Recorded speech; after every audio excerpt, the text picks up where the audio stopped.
आज हम बात कर रहे हैं जीटीएल इंफ्रास्ट्रक्चर की। जीटीएल इंफ्रा के लिए सबसे अच्छी खबर यह है कि इसके सर्किट की लिमिट बढ़ गई है। अब यहाँ पे तेजी से स्टॉक आगे जा सकता है। यहाँ पे अगर आप देखोगे तो काफ़ी अच्छी तेजी आज देखने को मिली, लगभग हमें 5% से ऊपर की तेजी देखने को मिली और अब यहाँ पे खरीदारी भी होने लगी है। इसके पीछे बहुत सारी अपडेट है जो 5G से संबंधित निकल के आ रही है। अब जैसे कि आपको पता ही होगा, आखिर 5G सर्विस तो टावर के माध्यम से ही दी जाएगी। तो यहाँ पे बहुत सारी अपडेट है जिनको एक एक करके डिस्कस करेंगे। जल्दी 5G सर्विस हमारे सामने होने वाली है और इसका क्या फायदा हो सकता है जीटीएल को जानने की कोशिश करेंगे इस वीडियो के माध्यम से। जिस तरह से लगातार वॉल्यूम बढ़ रहा है और यहाँ पे खरीदारी हो रही है, ये क्या इशारा है? क्या आने वाले समय में जीटीएल इंफ्रा फिर से हमें 100 होता हुआ दिखाई देगा या फिर आने वाले समय में यहाँ पे फिर से बड़ी गिरावट हो सकती है? वैसे तो यहाँ पे प्राइस इतनी नीचे है कि अब और नीचे जाने की संभावना बहुत कम है, क्योंकि टेलीकॉम टावर सेक्टर की अब यहाँ से संभावना बढ़ने वाली है। जिस तरह से अमेरिकन टावर कंपनी का कहना है कि आने वाले समय में टावर की संख्या को डबल करना होगा, तो आप समझ सकते हो कि जो टावर पहले से मौजूद है उनके बंद होने की या उनके कंपनी के कारोबार के ठप होने की संभावना बहुत कम है। और यहाँ पे जल्दी हमें रिजल्ट भी देखने को मिलेगा। इस बार रिजल्ट की क्या संभावना रह सकती है, तो इन सारी बातों को जानेंगे इस वीडियो के माध्यम से। लेकिन फ्रेंड, उससे पहले अगर आप पहली बार हमारे चैनल पे आए तो चैनल को सब्सक्राइब कर दीजिए, एक बेल आइकॉन दबा दीजिए ताकि जब भी नया वीडियो बने पहला नोटिफिकेशन आपको मिले। वीडियो पसंद आए तो लाइक शेयर जरूर कीजिए। चलो फ्रेंड्स, वीडियो स्टार्ट करते हैं। मैं हूं आपका दोस्त एसबी दवे और हमारे अपने चैनल ऑनलाइन कमाई में आपका बहुत बहुत स्वागत है।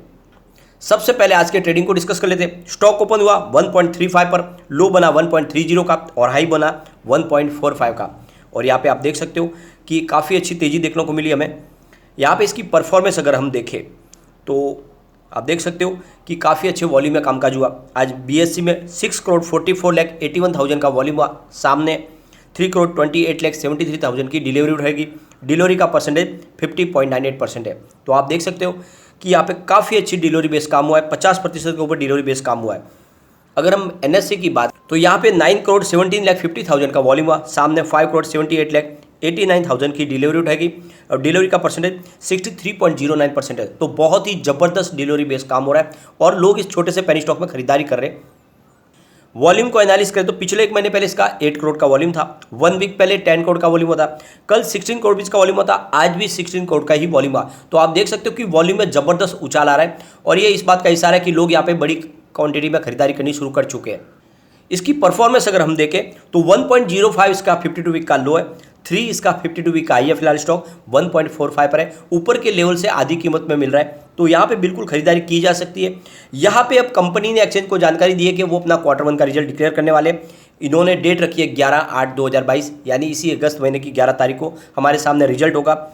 और इस रिजल्ट के तहत हमें क्या संभावना देखने को मिलेगी वो रिजल्ट के बाद ही समझ में आएगा। लेकिन एक बात तो अच्छी है कि कंपनी का रेवेन्यू तो बढ़ ही रहा है और प्रॉफिट में कंपनी फिलहाल नहीं है, लॉस है। और पिछले कई समय से कंपनी बड़े लॉस में, हो सकता है इस बार लॉस में थोड़ी सी कमी आएगी। तो जितना लॉस कम होगा उतना ही इसके लिए तेज़ी से आगे बढ़ने की संभावना बनेगी।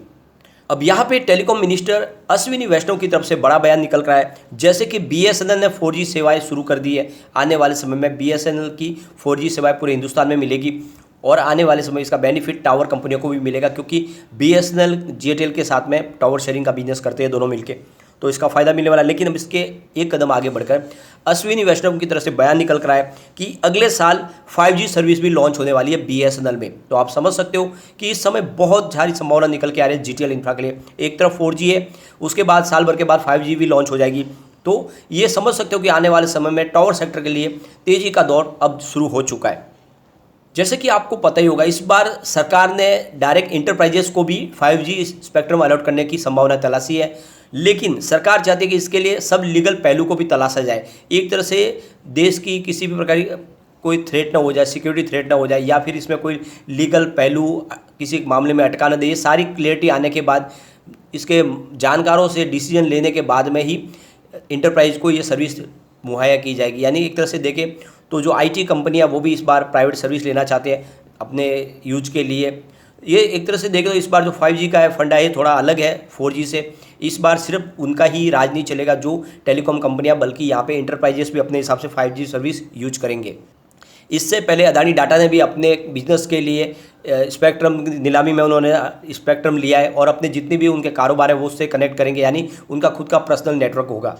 इसके बीच में जिस तरह से यहाँ पे इस बार नीलामी हुई है कहा जा रहा है कि जो इसकी नीलामी की जो कीमत रखी गई है थोड़ी काफ़ी महंगी है। तो ऐसे में वोडाफोन के जो सीईओ है रविंद्र टक्कर, उनकी तरफ से कहा गया है कि इस बार जो 5G सर्विस आएगी वो प्रीमियम कैटेगरी में होगी, यानी जो प्राइस फिलहाल 4G की है ये इस अपेक्षा न करें कि उसी प्राइस में आपको 5G भी मिलेगी, इसकी प्राइस ज़्यादा होगी क्योंकि ऑलरेडी हमने स्पेक्ट्रम के लिए पैसे ज़्यादा खर्च किए। तो ये सर्विस प्रीमियम रेंज में ये आएगी। तो ये आपको ध्यान रखना है कि आप आने वाले समय 5G सर्विस को इस्तेमाल तो कर पाएंगे, लेकिन उसके लिए आपको पैसे ज़्यादा चुकाने होंगे।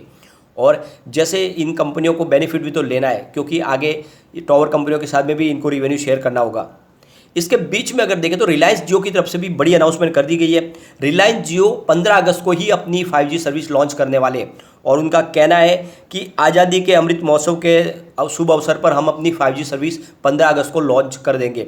तो जैसे कि आपको पता ही होगा, रिलायंस जियो ने 700 मेगाहर्ट्ज़ का सबसे महंगा बैंड भी खरीदा है इस नीलामी की प्रक्रिया के तहत और आने वाले समय में वो जल्द से जल्द सर्विस देने जा रहे हैं। लेकिन इसके बीच में यहाँ पे वोडाफोन की तरफ से भी एक बड़ा बयान निकल रहा है। उनके पास 700 मेगाहर्ट्ज़ का जो है नीलामी के तहत उनको बैंड नहीं मिला, लेकिन उनका कहना है कि उससे कोई फ़र्क नहीं पड़ता है, सर्विस वैसी ही मिलेगी जो हमें बैंड्स मिले उसके माध्यम से भी 5G की हम वैसी ही सर्विस दे पाएंगे। इसमें कोई चिंता की बात नहीं है कि हमारे पास 700 मेगाहर्ट्ज़ का बैंड नहीं है। तो उनका कहना है कि हम सर्विस को सुचारू रूप से आगे दे पाएंगे और कुल मिला के आने वाले समय में 5G को हम अच्छे से लॉन्च कर पाएंगे। तो कुल मिला के आप समझ सकते हो कि 5G की तैयारी हो चुकी है और ऐसे में ये छोटा जो पेनी स्टॉक है ये आपके लिए एक रॉकेट साबित हो सकता है। और जिस तरह से तेज़ी बनती है, एक यहाँ पे बड़ी चीज़ है कि फंडामेंटली भले कंपनी बहुत ज़्यादा वीक है, कारोबार भी इतना अच्छा नहीं है, लेकिन ऐसे स्टॉक में ऑपरेटर सक्रिय हो जाते हैं और छोटे स्टॉक को लगातार दौड़ाते हैं। तो ये ऐसा ही स्टॉक है जो एक तरफा अगर दौड़ने लगा तो अपर सर्किट में ये 100 को आराम से क्रॉस कर सकता है बहुत ही कम समय में, ये बिल्कुल पॉसिबल है। तो ये एक बात को ध्यान रखना है, ये रिस्की स्टॉक बहुत ज़्यादा है, तो इसमें उतना ही निवेश करें कि डूब जाए तो आपको गम ना हो, क्योंकि फंडामेंटली कंपनी तो बहुत ज़्यादा वीक है, कंपनी के ऊपर लॉस भी है। लेकिन जिस सेक्टर में कंपनी काम करती है उस सेक्टर में सरकार की रहमो करम बनी हुई है, सरकार की तरफ से इस सेक्टर को बहुत ज़्यादा प्रमोट किया जा रहा है क्योंकि आने वाले समय में बहुत सारे जॉब यहीं से क्रिएट होने वाले। और दूसरी तरफ टेक्नोलॉजी जो नई ज़माने की आने वाली है उसको ये सेक्टर ही आगे लेके जाएगा।